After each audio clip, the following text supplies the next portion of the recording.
It's rough out there, you know, in the world. Some of us turn to writing for solace and inspiration. Text that helps us take in the dark and find the light. So if you are someone who wraps themselves in words to warm your heart, or maybe just looking for a little help getting through the day, week, year, join us as we talk to people about the pieces of writing they use to bolster their souls and remember their way. The good bones that remind us we can make this place beautiful.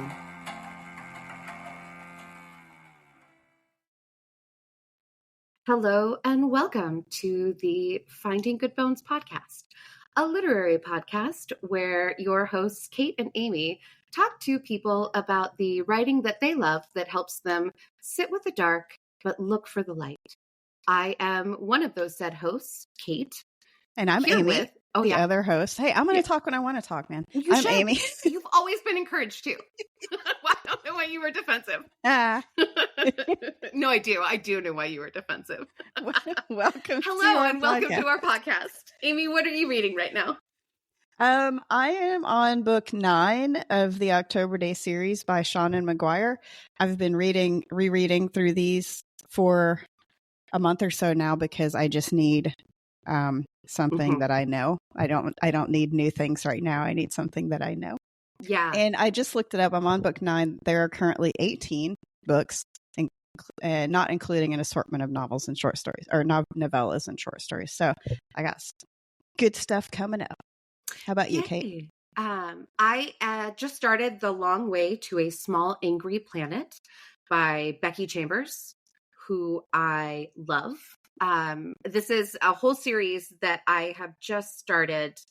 I have read her other series. Well, it's 2 books. I hope it's more of a series. They're like amazing. A Psalm for the Wild Built. So a long way to a small. Yeah, well, I gave it to you, right?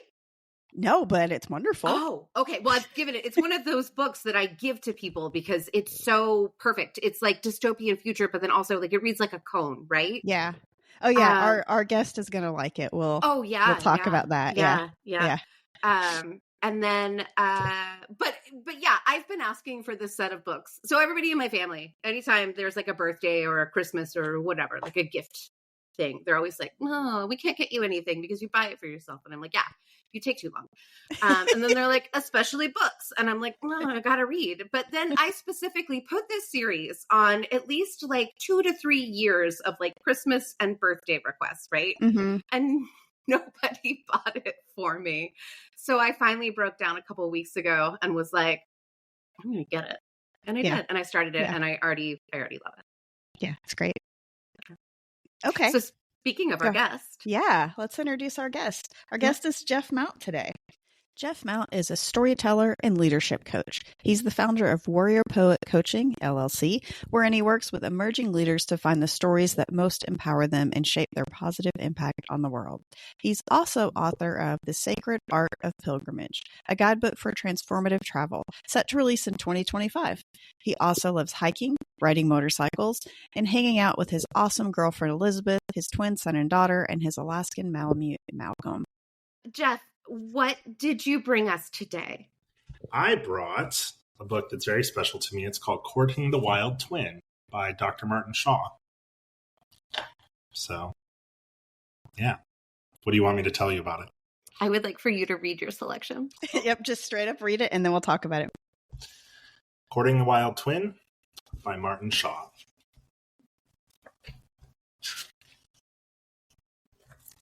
The condition of wondering. Someone wants to talk to you. The business of stories is not enchantment. The business of stories is not escape. The business of stories is waking up. Imagine, if you will, looking up into the dark and naming a star. You could be crouching in the moonlight outside a Dordona cave, or peering up from the balcony in West London in the middle of a party as the music pumps. But for some reason, we commit to gazing. And something happens when we, maybe rashly, give ourselves utterly to the turbulent luminosity of the universe. We start to gabble in love speech. So there you are, looking at the star. You could call it something like Flint of Whalebone, Dream Coin of the Moon, Pale Rivet of the Sun's Own Spear, or White Bridle of the Black Riders. This condition of wondering is still absolutely intact in us. It is.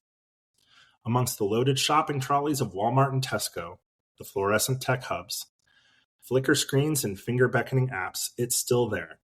This raw, imaginative, holy thing. There's an audacity to it, but it's what we've always done. We did it on the plains of South Dakota. We did it in the muddy byres of the Shropshire. We did it on the vampiric tips of the snowy Carpathian Mountains. And here's the thing. We did it to claim not ownership, but connection.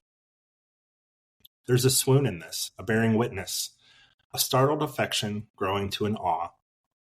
There is no flag planting, no home improvement planned, just giddy, magical naming. And maybe the star just named itself and used us to do it. Maybe it spoke through us for a moment. There's a health to this. Much has been written about the human impulse to daub its spray on every living thing, to bellow the decree of its franchise. But what happens when the earth itself gives a little pushback? When it's not us lacing a brocade of dominion speak into a voidal dark, but that actually the words themselves may be the return journey of longing from the thing itself. That there's a scrummage of inspiration that is not only human. This is a reality that has been articulated from Amazonia to Renaissance Italy, from the Yakut to the Aborigine, that words can have fur and light in them. Words can constrict, words can liberate. Bad stories make spells, but great storytellers break them. Well, I think that really encapsulates a lot of what we, the power of words that we, or why we created this podcast. Yeah, absolutely. How were you introduced to this? How did you find this? So this is interesting. I was on the western coast of Scotland on my 40th birthday, and I was having a dram of scotch, which is infinitely superior to bourbon. Oh, shots fired. We've had so many fights about this. We have been having fights. Okay. And that one was for Amy. And, No, it was not. That's for both of us. Yeah, I'm a bourbon gal myself. Okay, well, but I'll stand by it. So I was having a dram of whiskey in Oban, about ready to embark on a couple weeks of sailing. And my friend, who was on the trip with me and who I've done other trips with, he just said, I think I need to go on a wilderness vigil. That was the term he used. And he's the type of person that when you sit down, he says something like that. And we get into a conversation about what that is. And he mentions Martin Shaw's work. And he mentions the idea of, sitting vigil where, your purpose of going into the wilderness is not to conquer it. It's not to win any sort of medal or complete a race or log miles or be extreme. The purpose is to do some inner work that is defined as difficulty by how little you have available. So in, more of the sort of ancestral tradition, wilderness vigil is after a lot of preparation. You go out for a few days, you fast, only water, and you sit. And so my buddy was fascinated with this. He felt very much like everybody should be required to do this at some point in their life. And, so as I started pulling that thread in the conversation, he told me where he got this idea from. He mentioned Martin Shaw, who is doing something different with storytelling than I've ever seen. He's calling forth the old folk tales and the old myths in a way that's very expansive and very relevant. And something very young and something very timid and gun shy woke back up. So I basically started devouring everything I could from Shaw. I went to a weekend storytelling. It's not a conference. It's not a retreat. It's not a workshop. Something else. Symposium? Not even that. Get together. It's a get together. Yeah, it's a story swap. Story meet. Yeah. And it's at this old Manor Hill or Manor House in Dartmoor in the UK. Mm-hmm. And yeah, I was just entranced. And like I said, it's something that's been dormant within me for most of my life, but it gave voice to something that I haven't necessarily been nurturing throughout my 20s and 30s. And it's back. And I think that's the understanding and the love of story. And, so like one does, I started diving into all sorts of academic programs in the US, and everything I found was very reductive. It was designed to demystify these old stories and put them into some sort of very mathematical equation as to what they meant for the human psyche. And it disgusted me because it was really trying to take all the magic out of it. Right. And make a repeatable academic formula, which is the exact opposite thing that I was so excited about. So one of the things I love about Martin Shaw's writing that I think is best encapsulated in the passage I read is that there's something about us as humans that we get back when we engage in story. And it's something that we need with all of the things that we're encountering with society and politics and divisiveness and mental health challenges and financial crises, and everything could be made a little bit better if we have a couple stories in our back pocket. Because everything is a story. Right. And we are at our core collections of stories that we tell ourselves. Yeah. Because an experience that you go through is not the same as the story that you tell yourself about it, right? Right. And I also think definitely, so that's a very, and there are these different, I'm a huge story nerd myself, and Aren't we? Go figure. Yeah. Yep. And, I had kind of a separate look around. So I think, you're very much talking about like these ancient myths and these kind of themes and plots and stories that are taken from different cultures, right, throughout time. I get very nerdy about the individual story. So like really breaking down a personal experience. And so like narrative story. Yeah. But they're all connected. Right. Because they're all connected, because they're all stories. And they do have what, I think what you're tapping into too, those themes, right? Those, and this is where I think having a good understanding of those bigger stories helps us tell our individual stories. Because if you can tap into those bigger themes of like humanity and nature, and the world that we're living in, like whatever those currents might be, right? Then I think having that wider understanding helps you tell a better, more specific story of yourself. And so you say this has woken up in you. Like, what are some things that you have noticed with this awakening, or that tell you like it's, Yeah. So currently, my main professional endeavor is as a leadership coach. I work with a lot of artists. I work with a lot of entrepreneurs. And one's facility, both to understand the stories you're bringing to the table and then to exercise the power to rewrite new ones, is kind of a superpower to create access to a quality of life that you won't have any other way. So I didn't find Martin Shaw and the whole storytelling exercise within the realm of coaching, but I found it's probably the single biggest thing that's made me a better coach, is giving me an ear for people's stories, to hear the recurring theme, to hear where they're finding themselves in ancient stories. And there's another thing that I've noticed. So I thought you would both appreciate this. When I came back from my initial sort of storytelling retreat, I immediately wanted to start a meetup where we get together and tell these stories. And what was funny was everybody that I attracted wanted to tell their story. Mm-hmm. And I was actually really discouraged because, as beautiful as some of those stories were, there seemed to be this just scramble and attachment to novelty that is counterintuitive to what I find valuable. So one of the things that I've learned is the value of the stories is not the newness. It's that in the cultures that these stories were told, everybody already knew the story.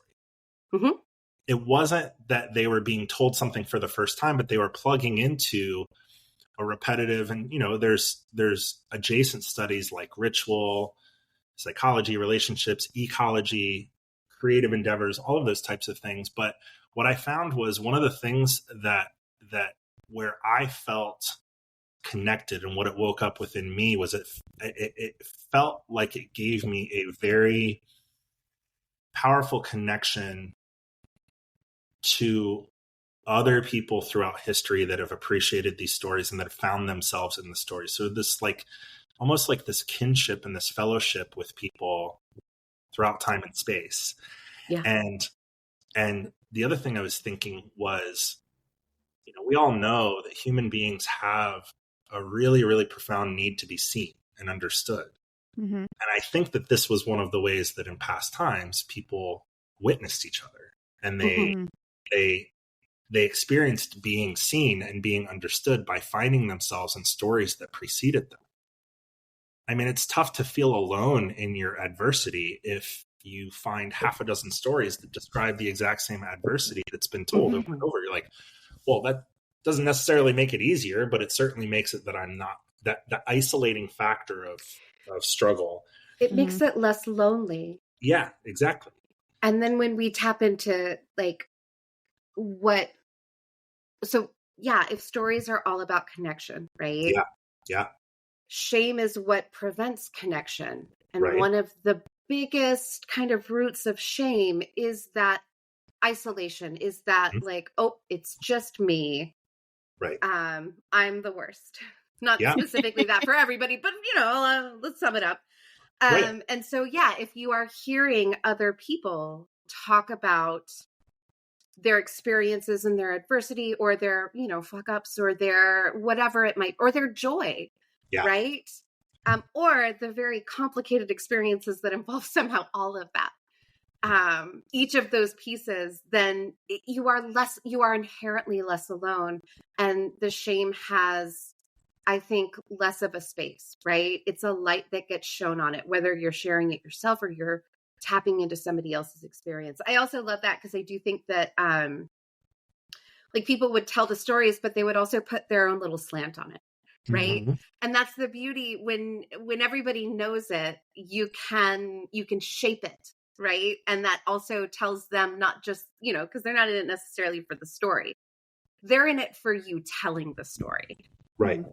And I think that's actually something that people have really missed about reboots and things like that. In their best, right? Every, on one hand, everybody's like, we don't need another reboot. And it's like, yeah, but everything is, everything is old, everything is new, and everything is old, and everything exists between these opposites, right? And I think the best reboots are when people understand, it's not about retelling the story, exactly, or even making it new, right? It's just about telling it in a way that you connect or that I connect. But, Right. Yeah. So in modern storytelling, whether it's, modern cinematic, entertainment or other, one of the terms that actually really aggravates me is this whole concept of canon. It's that doesn't exist. And that can actually be very restrictive because then whoever's more accurate with the facts gets to gatekeep. Yeah. And the facts are by far the least important part of these stories. Mm-hmm. I mean, historically, canon was created to restrict, right? Right. The whole nature of the concept was created to have an inside group and an outside group. Yeah. Mm-hmm. And I think that in storytelling, it's very much about breaking down those walls. And I love that in this piece, the idea, because I do think colonialism and everything like that, where we've gotten to, naming is very much about exclusivity, right? Yeah. Mm-hmm. And I love the part in it where he says things weren't named to claim ownership, but rather to provide connection, right? Yeah. And this idea, it's, again, very different from what we kind of have now, that you give something, and I think what you're talking about, the novelty, the uniqueness, right? I've given it this, and now it's this. But rather, we gave things names to create a connection so that we could, as a people, figure out what we were talking about, so that we could share it. Yeah. So on the subject of naming, I'll share one of the most powerful and like intimate practices that Martin Shaw gave us. And it's a meditative practice. It's a practice that gets you out in nature. But basically, whenever you're going on a walk or a hike, or you're out in a place of beauty, and again, the language changes when you're thinking about giving yourself permission to be awed by things. Mm-hmm. So he says, look for something that wants to be adored, Hmm. and then give it 12 secret names. Ooh. So the first time I got to practice this was with my dog Malcolm. So there is a male fox that loves to taunt him right at sunset, and northern breed dogs tend to have a really high prey drive, but Malcolm does not. So, good. Rabbits, I guess good. Yeah, deer, squirrels, he tends to ignore. But this male fox, I think it's something about having a fellow predator on the land. And the fox is messing with it. Like the fox is a fox. The fox is... Yeah, the fox is in full mythical form. I'm thinking of also the story, right? It's sometimes a frog, sometimes a turtle, and the scorpion, right? Yeah. And the scorpion's like, well, yeah, we're gonna die, but gotta be me. Right. Fox has gotta be a fox. So Malamutes were bred to pull heavy things. They were not bred to chase and corner easily. And so Malcolm's never going to catch this thing. But I appreciated it so much because they have this like sort of almost friendly rivalry. And so just the spirit struck me to give this fox some names. Oh. And it's like this there's a reason why cultures all around the world really do connect deeply with a lot of rich human experience around foxes. Oh yeah. So aside from making me a better coach, and aside from connecting with, a very young passion for mythology and folklore, it's given me a little bit different eyes to see the world. Mm-hmm. And I do think that just being immersed in the realm of story has definitely made me more present, and it's brought a quieting effect, and it very much makes me feel takes me outside of the worries of day-to-day life, so I am committed to pulling this thread as far as I possibly can. I don't know where it's going. Are there any stories that you go back to in particular that kind of serve a purpose for you? So both of you will find this kind of interesting. I noticed a while ago, after I've gotten into sort of the storytelling scene, how little stories about warriors have traction. Like they're just not, they're not interesting. Mm-hmm. And again, I know both of you from, more of a self-defense training environment. Mm-hmm. And that was such a huge part of my identity. And that was such a huge part of what people valued about me. So one story in particular that I love, that I found from Martin Shaw, is the story of the Handless Maiden. And there are versions of it from Brothers Grimm. But in one of the recurring themes in numbers of stories, but it's most powerful to me in the story of the Handless Maiden is the idea of this liminal space between civilization and wilderness. Mm-hmm. That's where all the magic happens. It's not deep, deep, deep in the forest, because that's wild, but that's also somewhat hostile and dangerous. And that's the witch's territory, right? And it's not in the town or in the village or in the castle either. It's on this space. So if you're not familiar, the Handless Maiden is, I'm going to try to abbreviate it. Don't worry, we'll also put it in the show notes. But there we go. Go for it. Abbreviate it. Right. Okay. So, a farmer or a miller and his wife, they have a humble existence, but, and then of course, sort of a malevolent, sort of ghoulish figure wanders out of the forest and presents, a deal. And the deal is, I'm going to make you rich, and all I'm going to ask is dominion over whatever's behind the house. And this farmer's like, yeah, all that's back there is a tree. I don't need that. But then, of course, his beautiful teenage daughter was back there And so the ghoul or like the goblin or the kobold, like whatever it is, Yeah. Tries to basically claim as his prize, but she's so powerful, and she's so centered in herself that his magic can't get traction with her. But he ends up sort of as almost like an evil consolation prize, amputating both her hands. And she's, of course, deeply betrayed by the people that are supposed to protect her. And she's deeply betrayed in this raw deal where her parents basically went after material wealth rather than protecting her. And she goes out into the wilderness and she becomes this feral thing. And she has sticks in her hair, and she, but she also kind of develops a bit of communion with the wilderness where, right when she thinks she's not going to make it, birds bring her little scraps of, food or whatever. And at some point she wanders her way into the royal orchard. And, so she ends up taking fruit from the royal orchard. And, the prince is the type of prince he knows his business, and he knows how many trees and what fruit's on the tree. And he realizes that he has a thief. And so he sets up an ambush and he catches this, half-starved, handless creature. But she's so other that he's fascinated by her. And then there's the whole back half of the story. But a few years ago, I was fortunate enough to get a couple acres of land here in central Maryland, and I just had to plant some fruit trees. And it's a statement of, this isn't going to be pure wilderness, but it's not going to be civilization either. It's this border where the town can meet the darkness, the woods, and there's this spot, which is very salient for what you all are doing with this podcast. So, the liminal space. We were just talking about that, but I'm also taken back to I think Stardust, Neil Gaiman's piece with the wall. Yeah. Right. And it's not in the town, but it's also not fully in the magic realm. Right. It's the border. Yeah. But that's where the things happen.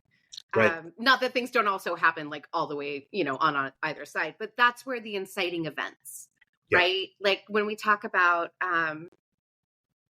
whatever the spark, right? Because all stories start, there are different names for it. Inciting event is a very proper one. But it is that thing that gets the story going.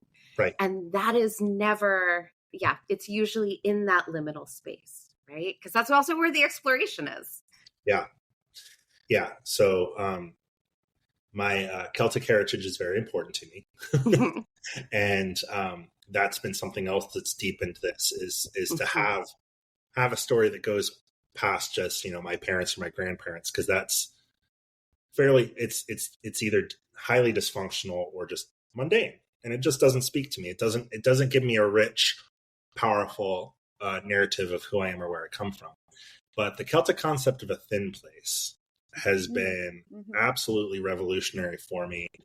And the funny thing about that, the 40th birthday and finding out about all this, is where we were going from there is to the Isle of Mull, to the Isle of Iona, which is where the concept of a thin place originates. Really? And it is just this beautiful island. It was very important to like the pagan Celts, and then it became powerful in, again, not a colonialist way, but in this very mystical kind of way, even as, Christianity came in and everything. And it is this magical place, and I've gotten to go there quite a bit. And you can see why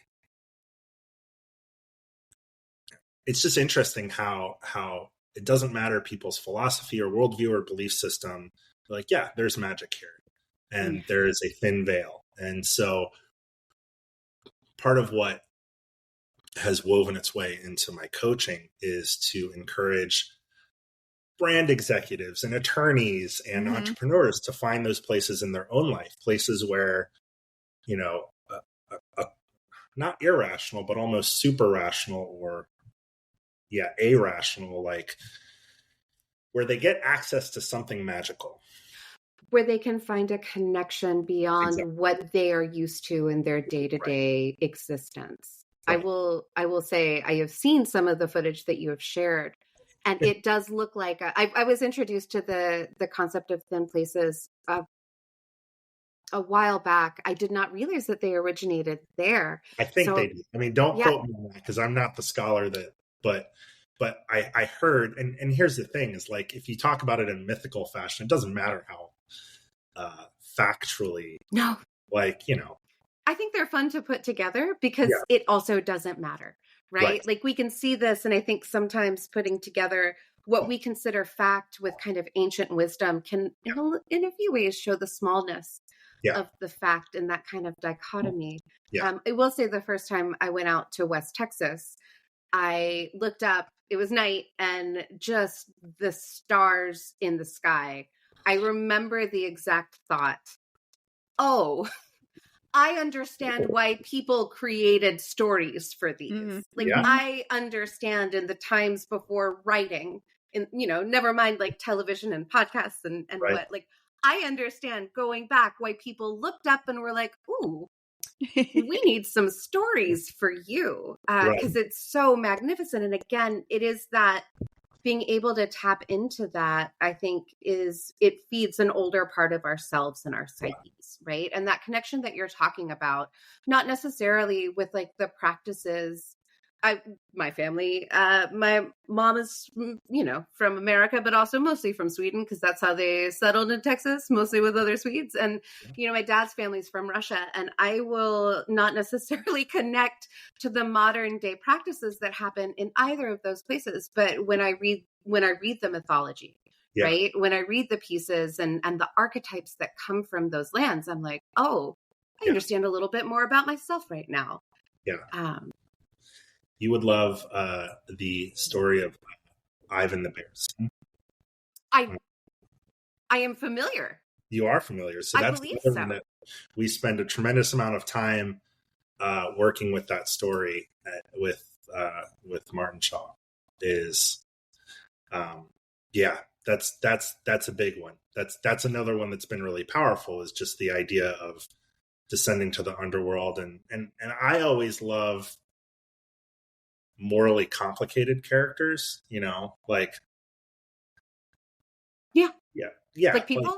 But it's not uniformly evil. It's not in a clean way, like where oh no, I'm sorry, I said people. Oh, I thought you said people. No. I said people because yeah, like where, and I've kind of been fascinated with the various like chaotic elements in these stories, where they're certainly inconvenient and they're, but they get you out of your head. So another one of the stories that I love the most is there's, I don't remember the old name for it, but it's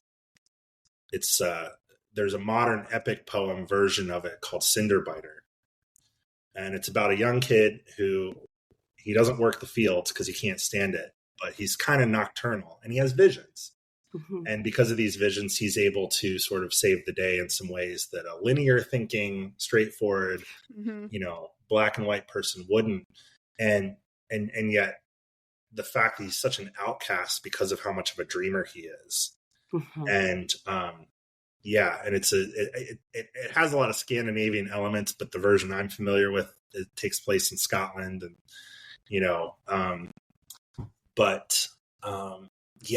it's just this I've heard it called night logic, I've heard it called wilderness logic, like this different way of thinking that is much more pictorial, and you think around corners and you think with your intuition, and that has been one of the most challenging and most rewarding things that I've come across. So I will say, did you know that you were looking for something when you set out on this trip? Were you aware that you were looking? Because it sounds like you were. Maybe I'm making a bit of a jump. Well, okay. So I think what I was looking for a really long time was just a lot of healing, was a Mm-hmm. lot of growth and transformation from the wounds and the scars that I had picked up along the way. Mm-hmm. And I think every time that I looked for healing, I looked for a deepening and an enrichment and a more authentic connection with who I was, people always pointed to psychology. And there was a little bit of like dissatisfaction there Mm-hmm. because people were constantly trying to make scientific things that I found not only mysterious, but that they seemed to be more healing the more mysterious they were. Mm-hmm. And so again, I don't think that I do think that I've been kind of on a perpetual, again, doing a lot of writing about pilgrimage and about Mm-hmm. transformative travel and using getting out of your context to, facilitate change. So yeah, I was certainly looking for something. I didn't know that I was looking for story. Mm-hmm. But then once I found it, it made perfect sense about how I think a lot of people can resonate with the idea of, as like a very young person, I was fascinated with mythology, fascinated with folklore and story, and in a very real sense, had it trained out of me. Mm-hmm. We do that. Yeah. And so both to, show up for people that I was working with, but also to show up for myself, wanting to have greater facility with story seemed like it provided a piece that I didn't know was missing. Mm-hmm. So yeah. You knew you were looking, but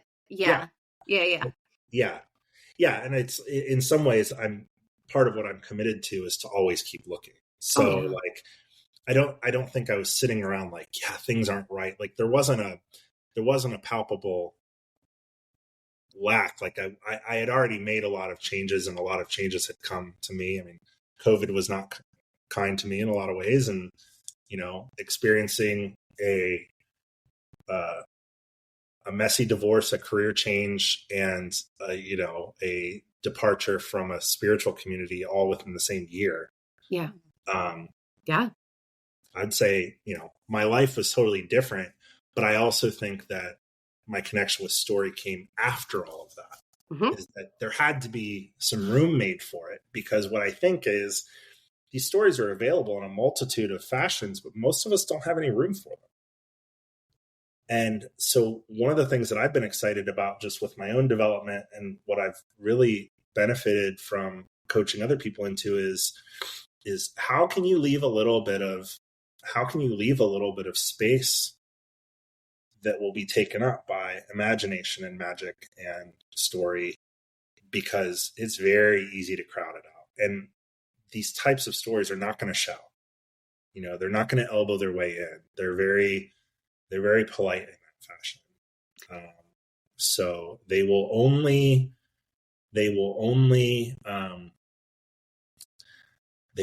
come meet you if they're invited. Or they knock very quietly. Yes. And you have to be listening. Coming back to how this excerpt ends, bad storytellers make spells, great storytellers break them. I think that's also why there can be a reticence to take in story, especially if one is a little caught up in our lives, because I think getting to these important and big stories, whether it's personal narrative or whether it's what lies at the, core of a myth, right? There's an uncovering, and there's a bearing of honesty and truth. We talked about that a lot in the personal narrative work when I would work with people on their stories, stripping it down. And it can be terrifying. It is terrifying, and rightfully so. But I think that's one of the things that I love about this, and kind of, the difference. I don't know if bad is, I don't want to shy away from bad, but dishonest stories, right? Yeah. And I think that's something, that's something that I would listen to in stories that people would tell me, a space between what was actually happening in the story and what they were trying to wrap it in. Yeah. Right. and then also like actions and words and feelings. Yeah. How big are the spaces here? Are they lining up? And I think so much of what you were saying and why people maybe intentionally don't make room is because there is it is the wild, right? Mhm. It is the woods with the that are the witch's place. You get to go back to that liminal space, and you can even go back to your town, but Right. the discovering is it's a scary place. Yeah. So I noticed you kind of stopped yourself from making a value judgment on stories and I resonate with that so much. There's that But coaching, that personal coaching. Well, yeah, it's because I was also like, I deal with a lot of times people's experiences, right. and it is not a value. I think taking the value judgment out of it is Right. kind of, it can be a guide. Right. So how I like to think of it in a way that's useful, that feels honest, kind of to use your paradigm, is is people have a lot of just smaller stories, right? And they're lowercase t true. I mean, they're people relate to them as true, and it's like it's not like they're straight up deceit, but they're not the whole story, right? And so one of the things, so in Courting the Wild Twin, Martin Shaw spends some time after that, bad storytellers make great storytellers Yeah. break them, is a little bit of a meditation on how many things in our current day-to-day society can make spells that bind us. Mm-hmm. And then, of course, sort of the thesis for the rest of the book is one of the ways to break free is to discover your twin, your Oh. wild twin. You're the one that's going to come in and cause some chaos, that's benevolent, that's going to turn things up on its head. And then he goes into some stories that have a strong twin theme. So Yeah. But yeah, it's just that, right? Like, it's also taking the value judgment out of chaos.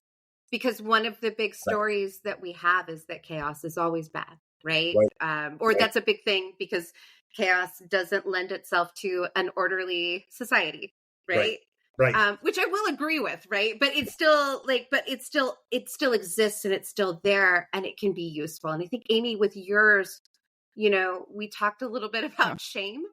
And how, Yeah. with going back to the song Spring Break 1899, right? Where he's like, I Yeah. used the shame in my belly. Till I need it And to be like, strong. yeah. Yeah. And so it's, Yeah. it's still there, good or bad, we can assign that to it. That doesn't change its existence. But what if it can be useful? And it sounds like that's what Martin Shaw is tapping into with chaos, and very much what you're bringing as well. Like that idea that it can be used, right? Yeah. And maybe looking back at some of these stories of old that are very much like in our DNA as to different ways that we can find that. Yeah. That's really beautiful. Yeah. Yeah. It was actually a challenge to pick which.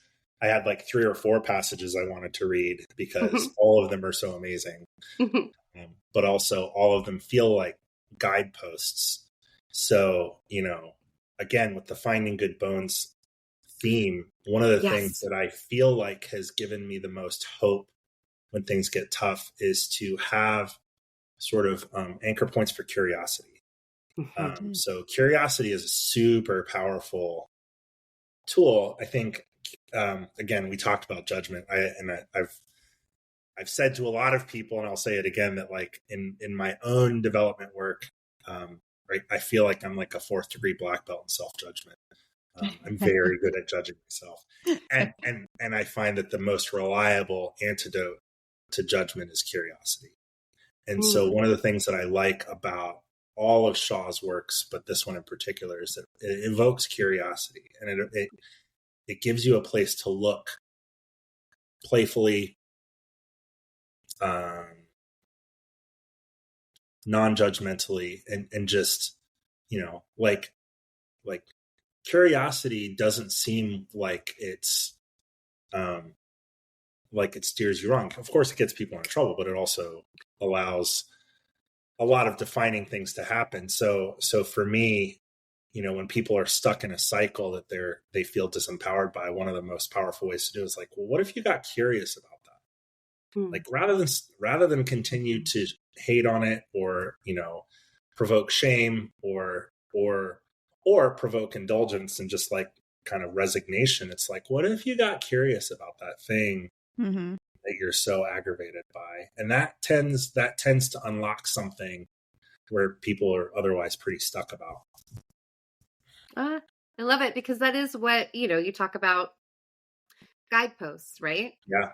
That's what we're talking about here, Right. are basically everybody's guideposts when they're in a place where, or not, they're not necessarily in a place of suffering, but suffering exists. It's here. And so what are the tools that we use, right, specifically writing here, but to find a way, right? To find a way through. I think that is just perfect. You've brought us a perfect piece to talk about. Thank you so much. Do you think that that's a podcast? That's a podcast. It feels like a podcast. Yeah.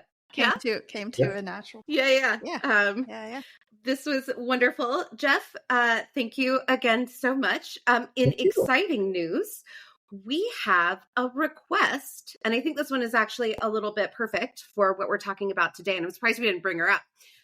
But we, the author, so we have a request from somebody named Eva, who is looking for a personalized good bone. She does love the author Clarissa Pinkola Estes, who, dear listeners, if you're not familiar, has wrote Women Who Run with the Wolves, which is a book that I love. And I don't know why I didn't mention it, because so much of unraveling, like, it's very much about like intuition. So it's a little bit different, but looking at old myths, particularly around like female intuition that society trains us not to listen to. And it's wonderful. And she would like help through a shitstorm of rewilding herself. So for the this feels like, so Amy, I don't know if you'd had a chance to think about a recommendation, but my No. recommendation would actually be another podcast for her to listen to called Witch. It was put on the BBC, and it's a wonderful exploration of the host's curiosity and just interest in witch. Is she a witch? Is she not a witch? What is a witch? Who is a witch? What does it mean to be a witch? And everybody's British, so it can be both very, very soothing and then also very infuriating, which I think is a wonderful combination for rewilding. Well, I the didn't fury know. and the soothe. Yeah, I didn't know, Kate, that we were going to talk about that one today, or I would have come prepared. Well, I think we were only going to give one. Okay. So really, we should have just met. Look, we haven't done this before. It's new, but it worked. Yes, we did it. We did so, it. Eva, thank you for writing in and requesting this. We will also reply to you by email, because there's a very good chance that you're not listening to this right now. But yeah, so thank you, Eva. Thank you, Jeff, for such a wonderful piece. You had recommended this book to me, and I have it on order. I was already going to read it, but now I'm going to extra read it sooner. Thank you, Amy. And thank you, dear listeners, for joining us as we go finding good bones.